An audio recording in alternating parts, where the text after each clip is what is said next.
amables hermanos y hermanas en el Señor Jesucristo, sean todos una vez más bienvenidos a la lección número 7 de nuestra materia Doctrina Bíblica Básica en un año, o Doctrina Bautista en un año, es decir, en 52 lecciones. En esta oportunidad nos corresponde iniciar la lección número 7 y estamos casi completamente seguros que usted ha tenido ya la oportunidad de tener no solamente el material escrito, sino también ha podido leer el material e ir desarrollando cada una de las actividades. Es muy importante recordar que cada una de estas lecciones tienen una parte referida a un texto escrito y tiene otra parte relacionada con la disertación del maestro, en primer lugar. En segundo lugar, las tareas para los alumnos y en tercer lugar, las preguntas para discusión. No sobra recordar en ningún momento que cada una de estas lecciones tiene esta parte de la tarea, de la sección de las tareas para los alumnos, para que usted, por favor, las remita después de haberlas contestado. Es también de gran importancia que sus inquietudes, preguntas y comentarios sean anexadas a estas tareas para los alumnos, porque de esa manera no solamente podemos evaluar cada una de las lecciones, sino sobre todo enriquecer el conocimiento y hacer un proceso de retroalimentación para que de esa manera le saquemos el mayor provecho al estudio de la palabra del Señor. Hermanos y hermanas, acompáñenos en un momento de oración a nuestro Padre Celestial. Padre nuestro que estás en los cielos, estamos agradecidos en este instante por la maravillosa oportunidad que tú nos das de poder escudriñar tu palabra en esta lección número 7 de Doctrina Bautista en un año. Sabemos que todos tenemos grandes necesidades que tú conoces de antemano. Pedimos especialmente por cada hermano, por cada hermana que nos acompaña en estas lecciones y rogamos para que seas tú en las vidas de ellos, en las nuestras, y podamos desarrollar el llamamiento que tú nos has trazado y de esa forma tu palabra pueda ser sembrada en aquellos corazones que no han conocido al Señor Jesucristo como Salvador personal. De principio a fin, una vez más nos encomendamos en Cristo Jesús, nuestro amado Salvador. Amén. La lección número 7 lleva como título Deberes y requisitos del pastor de una iglesia del Señor Jesucristo. Nuestra oración, como dice aquí la lección, es que Dios envíe cada día obreros a su mies. La palabra mies significa cosecha y es una ilustración que se usa de la vida agrícola.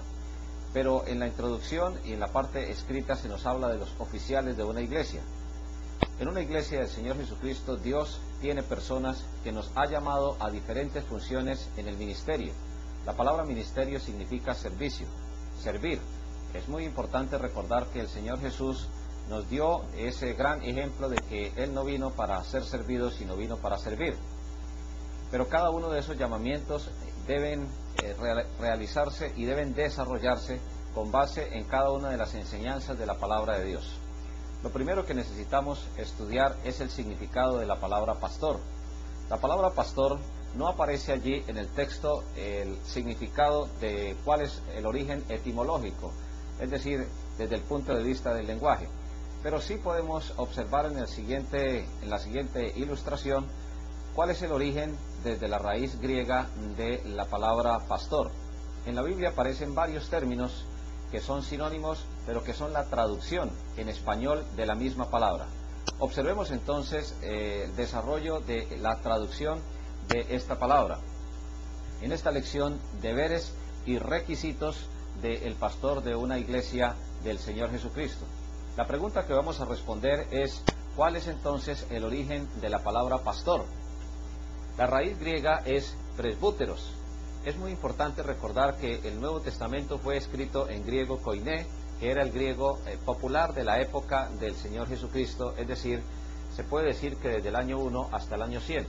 Esa raíz presbúteros se ha traducido al español de varias maneras. A veces se traduce en los textos como pastor, a veces se traduce como anciano, en otras ocasiones como presbítero, en otras ocasiones como obispo, y hay inclusive en algunas traducciones en español que la expresión está referida al término sobreveedor.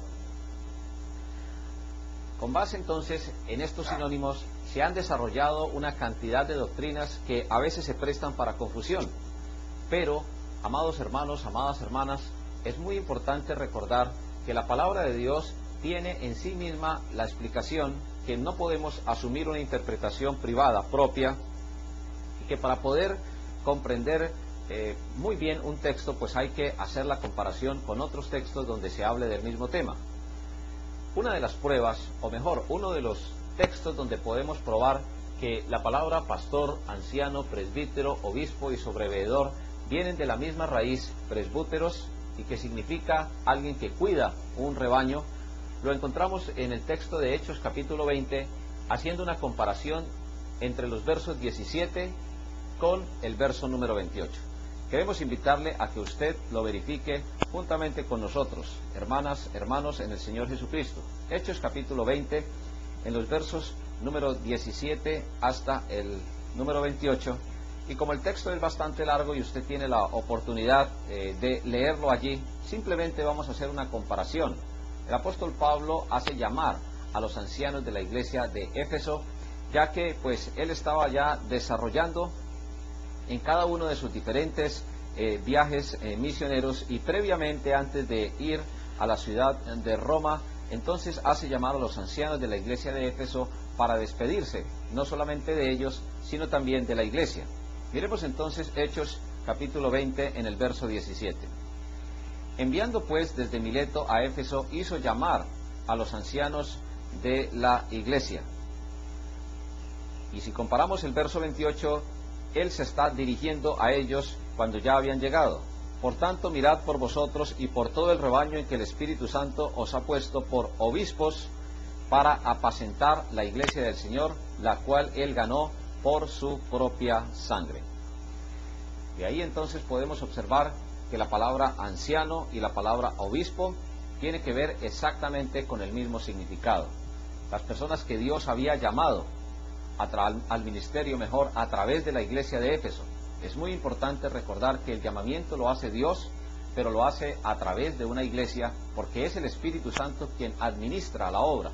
Entonces, el Espíritu Santo coloca en el corazón de cada uno de los miembros de la iglesia, y ellos, después de haber orado, después de haber realizado el estudio de cada uno de los requisitos bíblicos que vamos a estudiar inmediatamente, pues tomarán en votación la decisión a quién llamar en el caso de que sea un pastor, o cuando la iglesia ha crecido en gran número, como por ejemplo aquí en el caso de la iglesia de Éfeso, donde se necesitaban no uno sino varias personas que se rindieran al servicio del Señor en el pastorado, pues esa misma iglesia debería tomar, o tomó mejor, la decisión de llamarlos.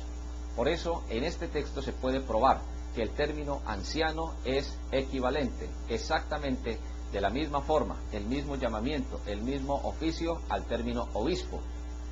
Y si nosotros vamos a otro de los textos, por ejemplo, el texto de Efesios capítulo 4, versos 11 hasta el verso número 12, pues vamos realizando mejor una comparación entre los diferentes textos que nos van a llevar a esa gran conclusión, la conclusión de que pastor es una traducción igual a la de anciano, presbítero, obispo, sobreveedor, y tiene en consecuencia la misma raíz, presbúteros.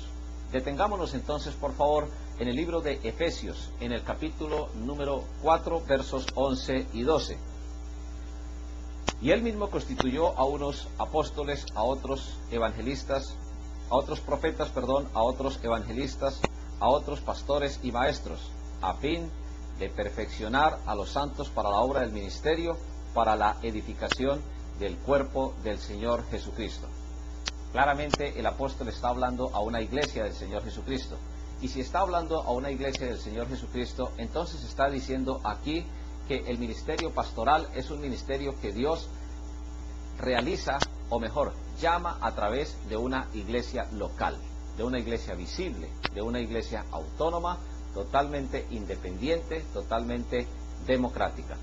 Hermanos y hermanas, al iniciar esta lección número 7, en los textos que ustedes encuentran allí escritos, hay una muy importante diferenciación que vamos a relacionar con el significado de la palabra presbúteros.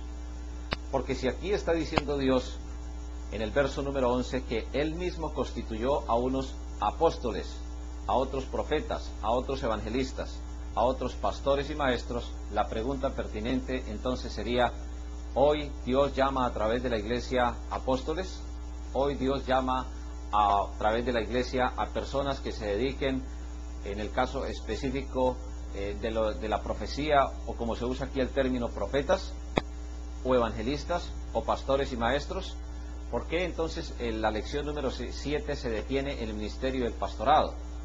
Porque es uno de los dos llamamientos que Dios hace a los oficiales ordenados de una iglesia. Y aquí es importante hacer una enorme diferenciación. Una cosa son los oficiales ordenados de la iglesia del Señor Jesucristo, es decir, aquellos que Dios llama a través de la iglesia y imponiendo el símbolo, valga la redundancia, de la imposición de manos, son ordenados al ministerio. Mientras que hay otros oficiales de la iglesia que no son ordenados, es decir, aquellos que por símbolo, y es muy importante enfatizar en la palabra símbolo, porque la imposición de manos hoy simplemente es una identificación, es un símbolo de que la persona ha sido ordenada y que está en plena comunión con la iglesia al llamamiento que Dios le ha dado. Pero concretémonos entonces en el asunto del apostolado. ¿Existe hoy el llamamiento de apóstol o existe hoy el llamamiento de profetas a una iglesia del Señor Jesucristo a servirle como oficiales ordenados? La respuesta bíblica es no. Hoy en día, en una verdadera iglesia del Señor Jesucristo, no se llaman apóstoles. ¿Por qué razón Dios no llama apóstoles? Los apóstoles fueron 12 y son 12. Y los requisitos esenciales para ser apóstol del Señor Jesucristo los encontramos en la misma palabra de Dios. Acompáñenos en primer lugar al libro de Hechos de los Apóstoles, por favor, y vamos a ir al capítulo número 1. Hechos capítulo 1, por favor, en nuestras Biblias. Vamos a ir al verso número 22 para establecer el requisito mínimo para ser un apóstol del Señor Jesucristo. Hechos capítulo 1, en el verso 22, se está eligiendo el sucesor de Judas.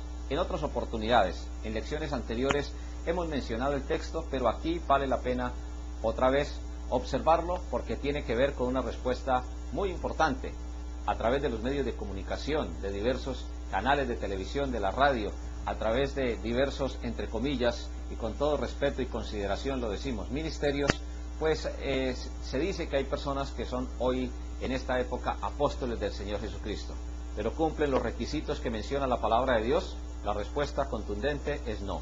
Y aquí en Hechos 1:22 está el requisito mínimo para ser un apóstol del Señor Jesús. La iglesia se había reunido allí y estaban esperando el bautismo del Espíritu Santo, la promesa de que serían bautizados en el Espíritu Santo. Comenzando desde el bautismo de Juan hasta el día en que de entre nosotros fue recibido arriba, uno se ha hecho testigo con nosotros de su resurrección. ¿Qué nos enseña este pasaje? Que para ser apóstol del Señor Jesucristo, el requisito mínimo es haber visto al Señor Jesús resucitado. Y el último que lo vio, nos menciona la palabra de Dios, ella misma, fue el apóstol Pablo. Aquí se nombra un sucesor de Judas y se nombra a Matías, y él fue contado con los 11 apóstoles, pero nosotros sabemos que Matías en ningún momento realizó ni prodigios, ni señales, ni realizó ninguna de las labores para los cuales Dios había llamado a los otros 11 apóstoles. Matías desempeñó el oficio de tesorero en la iglesia del Señor, reemplazó el oficio. Si usted tiene la oportunidad, y muy seguramente sabemos que lo va a hacer en bastante detalle, se dará cuenta que Matías desarrolló el oficio de tesorero de la iglesia y en ningún momento desarrolló el ministerio del apostolado, porque el último apóstol fue realmente el apóstol Pablo. Ahí en el verso número 20 usted puede encontrar la cita bíblica donde se habla de que otra persona tomaría el oficio, en el caso de la tesorería de la iglesia. Pero Matías en ningún momento desempeñó, o se encuentran pruebas mejor en la Biblia de que hubiera desempeñado el ministerio del apostolado. Quien reemplazó realmente a Judas Iscariote fue el apóstol Pablo. Él fue el último que cumplió el requisito mínimo para ser apóstol del Señor Jesucristo. ¿Cómo lo podemos probar? Lo podemos probar con base en la palabra de Dios.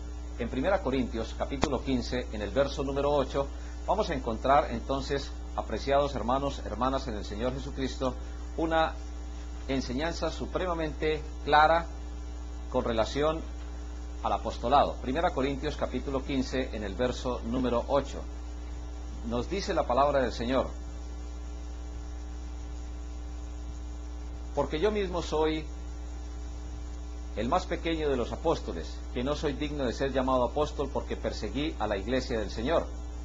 Pero mis hermanos, la afirmación del apóstol Pablo es una afirmación supremamente clara, porque nos dice ahí en el verso número 8, y al último de todos, como a un abortivo, me apareció a mí.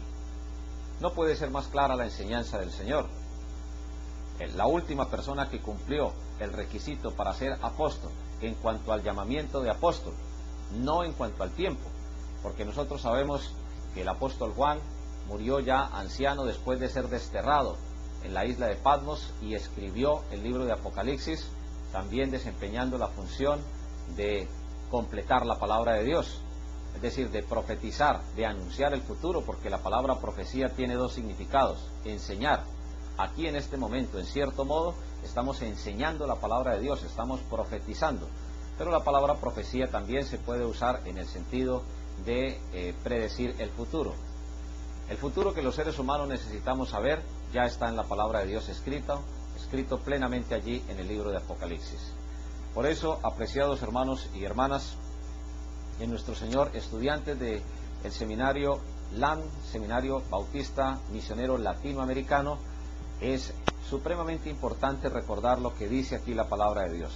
Ahora, la pregunta entonces pertinente sería: ¿hay pruebas en la Biblia de que realmente el Señor Jesucristo se le apareció al apóstol Pablo? Claro que sí. Allá en el libro de Hechos de los Apóstoles, en el capítulo número 9, usted y yo podemos estudiar en detalle el momento en que Jesús se aparece y llama a la conversión, llama a la salvación. Pablo creía estar agradando a Dios persiguiendo a la iglesia del Señor Jesucristo, pero no era de agrado de Dios. Todo lo contrario, el Señor le llama, y le llama en primer lugar a la salvación. Es un texto bastante conocido, por eso no vamos a ir en detalle a él.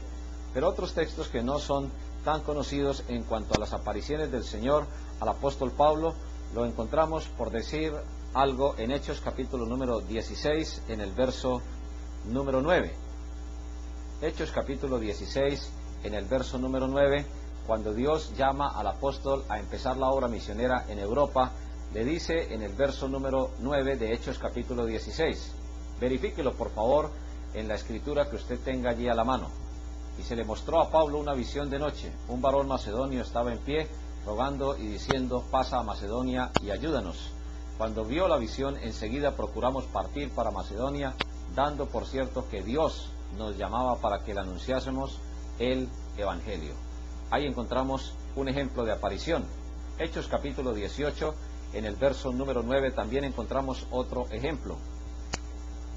Dice la Biblia: entonces el Señor dijo a Pablo en visión de noche: no temas, sino habla y no calles, porque yo soy contigo, y ninguno pondrá sobre ti la mano para hacerte mal, porque yo tengo mucho pueblo en esta ciudad. Otra prueba de que el Señor Jesucristo se le apareció en visión al apóstol Pablo. Y continuamos entonces desarrollando este mismo tema, y en Hechos capítulo 22, en el verso número 17, usted también puede verificar que una vez más el Señor se aparece al apóstol Pablo. Le dice allí: y me aconteció vuelto a Jerusalén, Hechos 22, 17, que orando en el templo me sobrevino un éxtasis, y le vi. La expresión le vi, la conjugación del verbo es supremamente contundente. Le vi que me decía: date prisa y sal prontamente de Jerusalén, porque no recibirán tu testimonio acerca de mí. Y Pablo contesta en el verso 19: yo dije: Señor, ellos saben que yo encarcelaba y azotaba en todas las sinagogas a los que creían en ti. Otra aparición del Señor al apóstol Pablo. Y finalmente podemos encontrar Hechos capítulo 23, verso 11.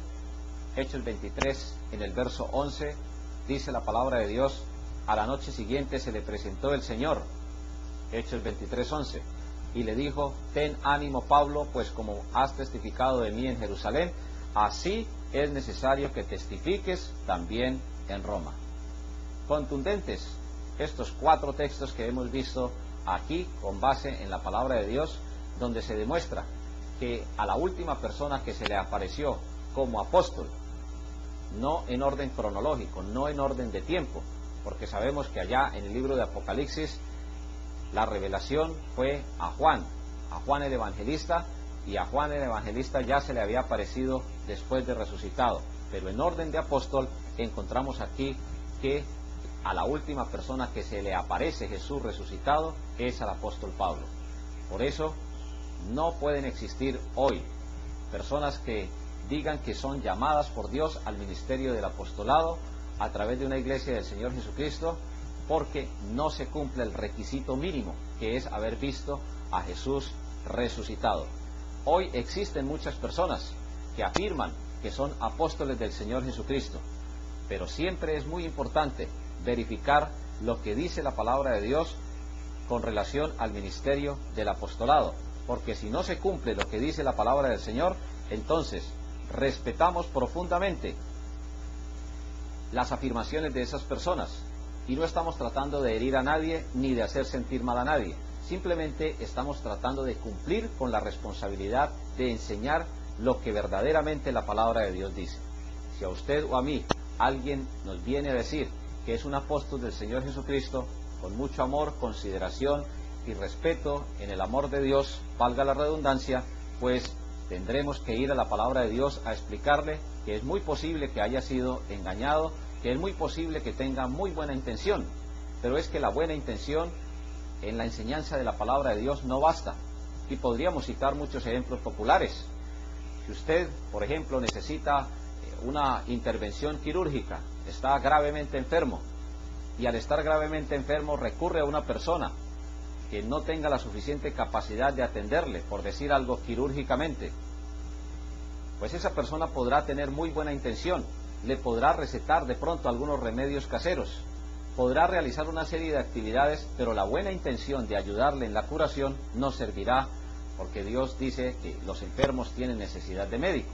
Claro, entonces necesitamos orar a Dios por los enfermos, amén, es necesario hacerlo, pero Dios provee también o contesta las oraciones usando en algunas ocasiones medicamentos, medicinas o tratamientos que son necesarios para la preservación del cuerpo físico, que haciendo un poquito en la ampliación del ejemplo, la Biblia dice que el cuerpo es templo del Espíritu Santo y en consecuencia debe ser cuidado. Un texto que es muy contundente lo encontramos en el libro de Apocalipsis, en el capítulo número 21. ¿Cuántos apóstoles realmente llamó el Señor y han cumplido el requisito de haber visto al Señor Jesucristo resucitado?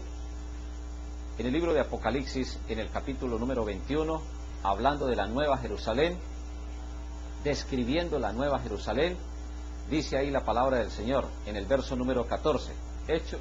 Apocalipsis capítulo 21 en el verso número 14. Y el muro de la ciudad tenía 12 cimientos, y sobre ellos los 12 nombres de los 12 apóstoles. Fijémonos que en Hechos capítulo 21, en el verso 14, el número 12 se repite en 3 oportunidades. En primer lugar, dice allí 12 cimientos, sobre ellos los 12 nombres. Y para que no quede ninguna duda, dice el Señor a través del apóstol Juan, los 12 apóstoles del Cordero. La interpretación ahí tiene que ser absolutamente literal. Algunas personas que conocen este texto y se autodenominan apóstoles, pues hacen una elaboración entre comillas doctrinal y tratan de decir que fueron los primeros apóstoles y que ahora ellos tienen en cierto modo la autoridad de un apóstol.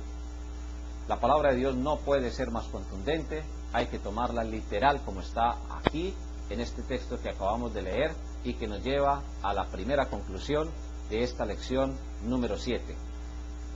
El requisito para ser apóstol del Señor Jesucristo es por lo menos haberlo visto resucitado. Primera conclusión.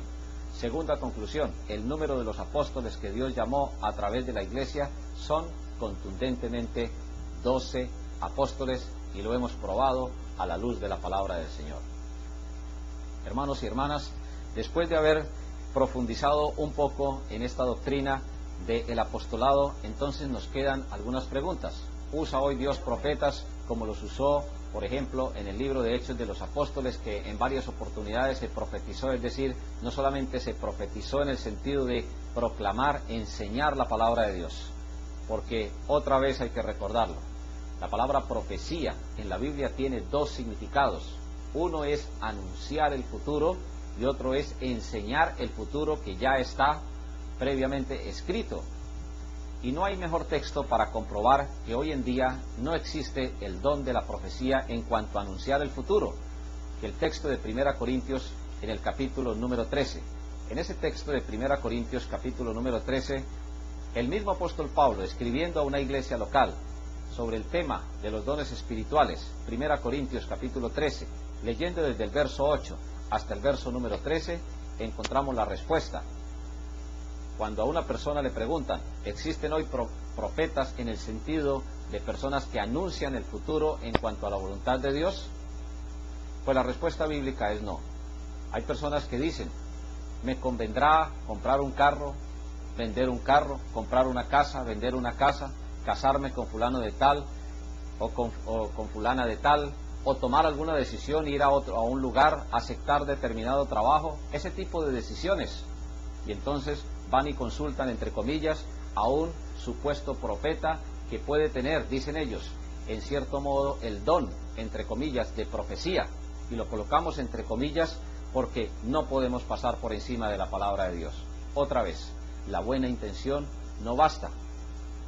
Usted o yo, apreciado hermano o hermana, podemos tener, por ejemplo, un dolor muy profundo en una pieza dental, y ese dolor muy profundo necesita un tratamiento. De pronto es posible que haya necesidad de extraer la pieza dental, y si no hay ninguna persona especializada en esa función, pues muy difícilmente lo podrá hacer una persona con una herramienta mecánica. Puede tener muy buena intención, pero el procedimiento allí en la pieza dental de ninguna manera va a quedar bien elaborado, porque no basta la buena intención. Hay personas que dicen que tienen don de profecía y que son bien intencionadas y que la buena intención basta. Pues lo que dice aquí en 1 Corintios capítulo 13 es otra cosa. Dice a partir del verso 8, el amor nunca deja de ser, pero las profecías se acabarán y cesarán las lenguas y la ciencia acabará. ¿Cuándo? Dice en el verso número 9, porque en parte conocemos y en parte profetizamos. Mas cuando venga lo perfecto, y lo perfecto ahí es la palabra de Dios, la conjugación de la expresión verbal ahí no puede referirse a Jesús como dicen algunos, porque Jesús no es un objeto, Jesús no es una cosa como se diría popularmente, Jesús es una persona, es la segunda persona de la Trinidad como nos lo enseña la misma palabra del Señor, con todos los atributos del Padre y con todos los atributos también del Espíritu Santo. Cuando venga lo completo, ¿qué es lo completo? La palabra de Dios. La palabra de Dios es la que nos perfecciona a nosotros. Ella es útil para enseñar, es inspirada por Dios. Toda la Escritura es inspirada por Dios y útil para enseñar, redarguir, instruir en justicia, dice entre otras cosas, a fin de que el hombre de Dios, es decir, el creyente, sea enteramente preparado para toda buena obra. Lo único que puede perfeccionar al ser humano es el trabajo de Dios a través de la instrucción y de la aplicación de la palabra de Dios. Por eso lo perfecto es la palabra de Dios. Entonces lo que es en parte se acabará. Y hay una ilustración. Cuando yo era niño hablaba como niño, dice el apóstol, pensaba como niño, juzgaba como niño, mas cuando ya fui hombre dejé lo que era de niño. Ahora vemos por espejo oscuramente. Dos ilustraciones. Primero la de la niñez. Jesús nos dice que nosotros nos debemos hacer como niños en dos aspectos. Primero en cuanto a la salvación. Cuando recibimos, cuando creemos en Jesús, como cree un niño, entonces la confianza es total. No será una fe intelectual, sino será una fe de corazón, por decirlo así. Entonces, en el niño, o a través del niño, Dios nos enseña, primero, una fe verdadera. Y segundo, nos dice también que debemos ser niños en la malicia. Un niño es muy poco contaminado con el pecado, por decirlo así de esa manera. Y aquí la ilustración está muy clara. Cuando la iglesia estaba en su niñez, por decirlo así de esa manera, pues necesitó dones sobrenaturales, ya que la palabra de Dios no estaba completa. Pero terminada de escribir la Biblia, recopilada, organizada, cerca del año 90, entre el año 90 y el año 100, cuando en la isla de Patmos se reveló el último libro de la Biblia, la revelación quedó completa. Ya no se necesitó más anunciar ningún otro tipo de futuro, porque el futuro ya está ahí anunciado.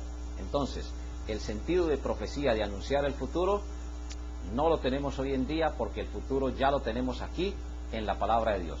Sabemos de dónde venimos, sabemos dónde estamos y sabemos para dónde vamos. La otra ilustración.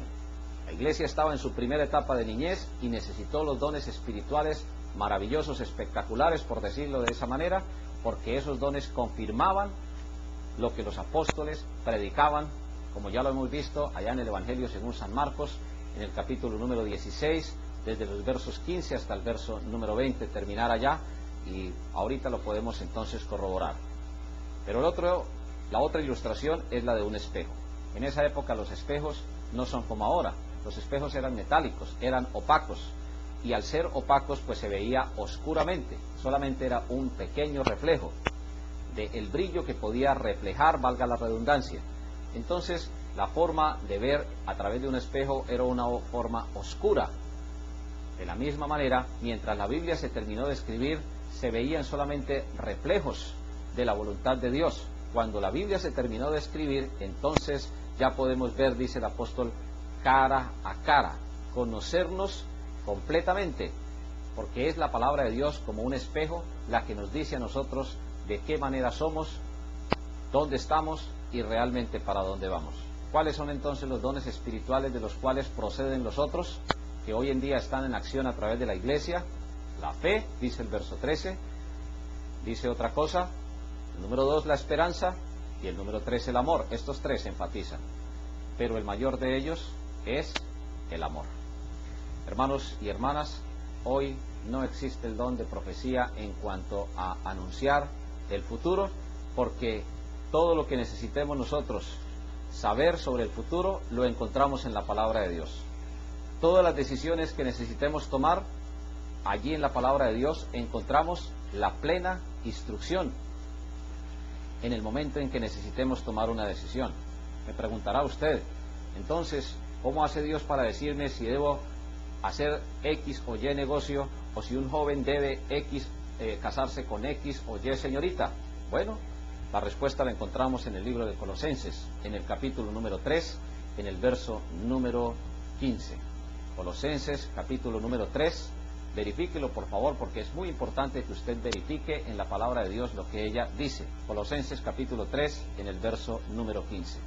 Y la paz de Dios gobierne en vuestros corazones, a la que asimismo fuisteis llamados en un solo cuerpo, y sed agradecidos.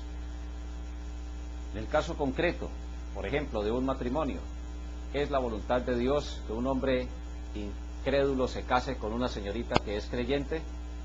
La instrucción bíblica es supremamente amplia y la respuesta contundente es no, porque no hay comunión entre Cristo y Belial, es decir, el demonio. El creyente buscará las cosas de Dios, el incrédulo buscará las cosas del mundo. ¿Qué hacer entonces? Pues orar para que la pareja, el aspirante a pareja o la aspirante a pareja, pues se convierta al Señor Jesucristo. ¿Pero qué tiene que ver eso con este texto de Colosenses 3:15? Pues que Dios en ningún momento colocará paz en el corazón para hacer algo injusto. Dios colocará paz en el corazón cuando una persona necesita tomar una decisión. Entonces la persona tomará esa decisión con base en la palabra de Dios y tendrá suficiente paz en el corazón. Terminamos entonces esta parte observando el texto de Hebreos en el capítulo número 1. Libro de Hebreos en el capítulo número 1, versos 1 y 2. Dios, habiendo hablado muchas veces y de muchas maneras en otro tiempo a los padres por los profetas, dice en el verso 2, en estos postreros días. Los postreros días empezaron cuando Jesús ascendió y van a terminar cuando Jesús regrese. Postreros significa últimos. Nos ha hablado por el Hijo, a quien constituyó heredero de todo y por quien asimismo hizo el universo. La ley y los profetas fueron hasta Juan. De ahí en adelante el reino de los cielos es anunciado. El último profeta, como máximo profeta, fue Jesús. El último profeta que anunció el futuro que necesitamos saber fue Jesús a través del apóstol Juan, que escribió el libro de Apocalipsis. Hermanos y hermanas, hemos visto algunos textos muy generales con relación a el famoso texto del libro de Efesios en el capítulo número 4, versos 11 y 12, donde demostramos entonces que hoy pastores maestros Y es posible que algunas iglesias llamen personas a la labor de evangelista, pero es muy claro que en cuanto a la labor de apóstol, no hay personas que hoy en esta época cumplan los requisitos bíblicos, ni hay hoy personas que puedan anunciar el futuro y decir son profetas del Señor y que puedan ser iluminados para tomar algunas decisiones. Las decisiones hay que tomarlas, en el caso del creyente, con base en la palabra de Dios. Y en el caso del incrédulo, pues necesitará primero arrepentirse, recibir a Jesucristo como Salvador personal, y ahí sí, ir a la palabra de Dios y bajo la dirección, bajo la oración y bajo la tutoría del Espíritu Santo, ese mismo Espíritu de Dios colocará paz en el corazón para tomar las decisiones. Vamos entonces finalmente a la parte de la disertación del maestro. ¿Cómo puede un joven estar seguro al llamado del ministerio? Pues de hecho hay que cumplir los requisitos bíblicos. Y los requisitos los encontramos básicamente en el libro de 1 Timoteo, en el capítulo número 3. 1 Timoteo, capítulo número 3. Cuando Dios, a través de una iglesia, quiere llamar a un joven o a una persona al ministerio del pastorado, pues entonces vienen los requisitos. Hay que estudiar la iglesia después de orar y examinar los requisitos. Si esa persona los cumple, entonces podrá estar seguro.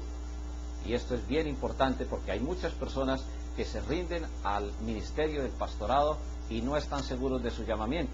¿Cómo puede una persona estar segura del llamamiento? Pues sencillamente cumple los requisitos.